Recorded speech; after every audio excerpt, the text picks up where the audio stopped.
Usa sa mga ginatangan nga kalihukan sa katawan sa kasaulugan sa Bundag Ani mao ang pagsugba sa libreng saging ug mais sulod sa Agri-Village. Ato sa Farmers Day sa Binulig Festival, gipahitabo ang Ginanggang ug Mais Festival, diin gidugok kini sa katawhan. Sa kini kapamaagi sa pagpasalamat sa kakugi, dedikasyon ug pagsiguro sa abundang supply nga pagkaon alang sa katawan sa syudad sa Panabo. Mitambong mismo si City Mayor sa Inilampagos aron makiksadya sa aktibidades ug makauban ang mga mag-uuma sa syudad.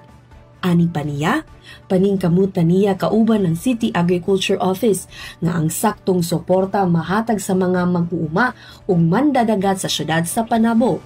Tungod sila ang usa sa gahatag ug dakong kontribusyon sa ekonomiya dili lang sa syudad kundi sa tibuok nasod. Subay usab sa selebrasyon, adunay gipahigayon nga kalingawan ug paghatag og importansya ngadto sa mga mag-uuma.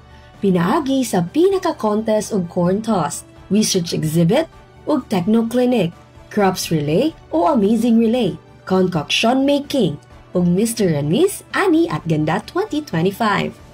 Magkita-kita kita alang sa sunod nga Binulig Festival. Kauban sa kamera si Christian Costaniemo ug Francis Paculanang. Kini si Team Acevedo gikan sa City Information Office Broadcast Services. Alang sa Frontline News Panabo, importante informed.